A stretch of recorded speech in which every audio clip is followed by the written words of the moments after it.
Hello and welcome to As Built, the podcast from Graphic Machine about architecture firms, buildings, and how both get built.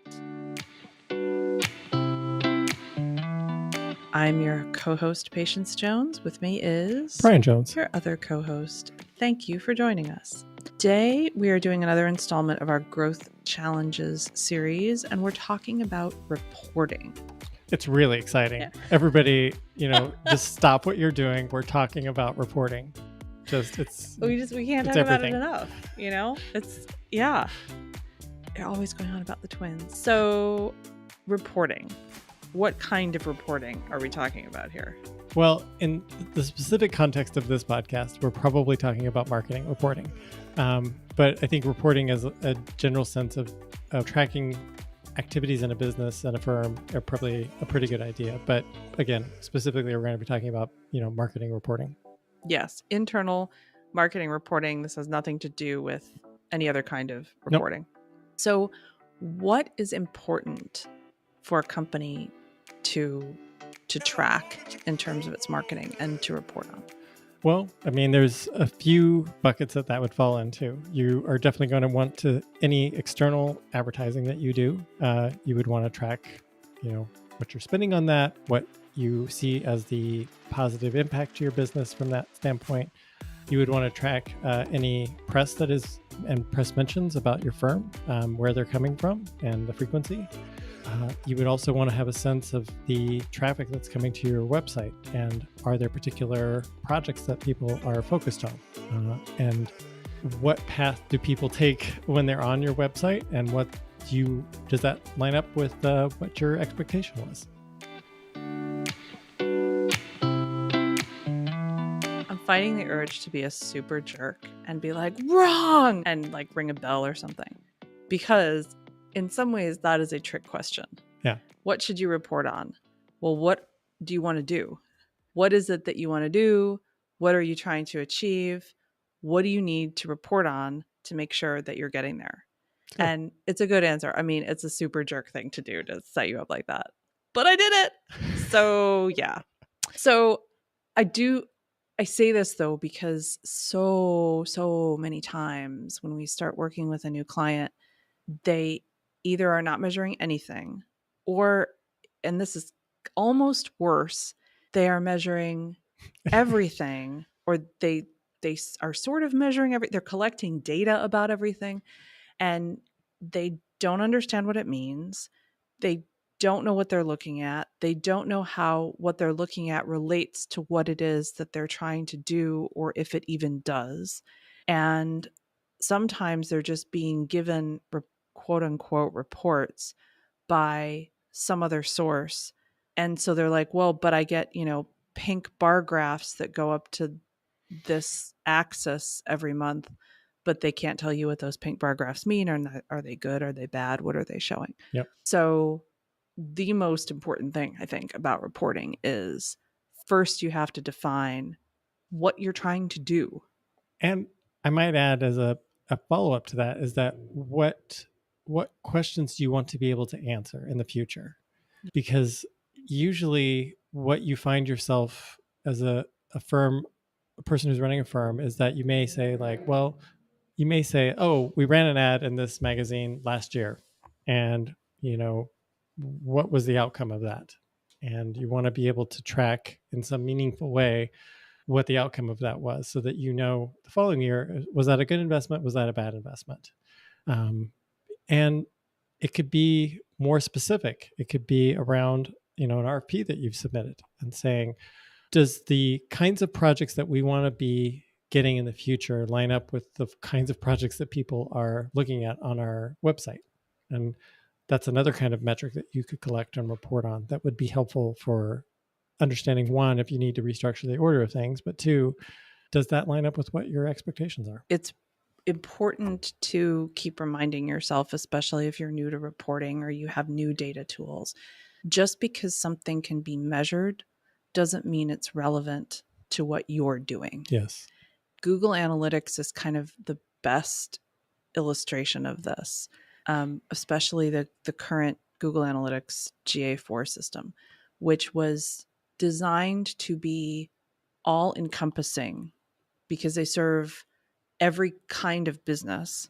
And so if you take the businesses that have the, in their minds, the largest number of data points, which would be e-commerce and gaming, analytics are designed, their analytics system is designed to meet all of those needs. So they measure things that a non-e-commerce, non-gaming business will never need to measure, aren't relevant, don't tell you, they don't help you make a decision about what action to take. And I think that's maybe an important question to keep in your mind when you're evaluating, should we be measuring this or not? If we had this piece of information, would we make decisions differently? Would what we do matter at all if we knew that, you know, people ages 17 to 25 in a particular zip code stayed on our site for 30 seconds? Maybe, but also maybe not. Probably not. Yeah. I mean, I think that's so true, because the overload that you can often feel in the available data points that are out there, it can feel like you need to have the most robust reporting system out there in order to achieve any sort of meaningful, useful data. That's not. I really feel like that couldn't be further from the truth. And you're absolutely right at the top of the show that it should be based on, what do you need to make good business decisions, and make sure you're collecting on that. And if you have an idea of what in the future you might need to make a decision on, make sure you're collecting towards that end as well. Yeah.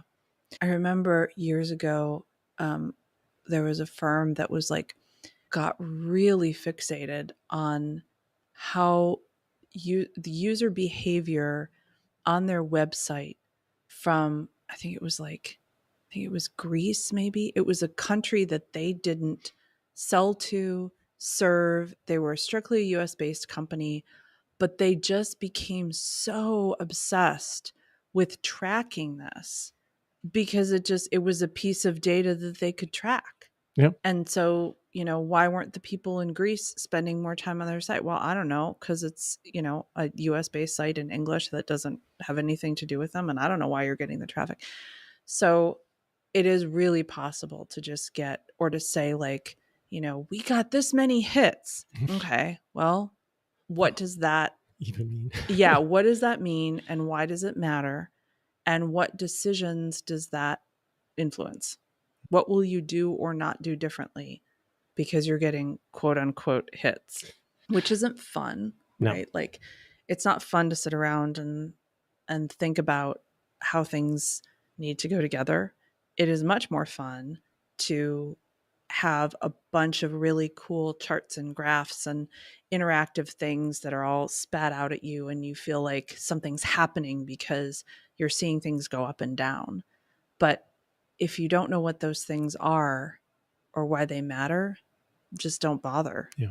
We've kind of gotten to the why that you should be doing reporting, but I want to be a little more emphatic about the why. Is that in firms and in any industry, really, you can run into this because the quote will be, because that's what we've always done. Mm-hmm. And you've always marketed in this particular way. You've always done this particular type of advertising. And in professional services, especially, there can be this like rinse and repeat, mentality. But this data is there to provide a check for you to make sure that what you think is true is still true, and that you can make adjustments and changes based upon information and not a gut instinct or a feeling or any number of things that are not necessarily helpful. Which is why it's also helpful to track not just your marketing data, but also your sales data. Mm-hmm. How many sales or contracts have you closed this year? What was the source of that business? Are those repeat customers? Are they new customers or clients? How did they find you? What's their average dollar value? How many times did somebody who finally closed need to talk to you before they agreed to hire you?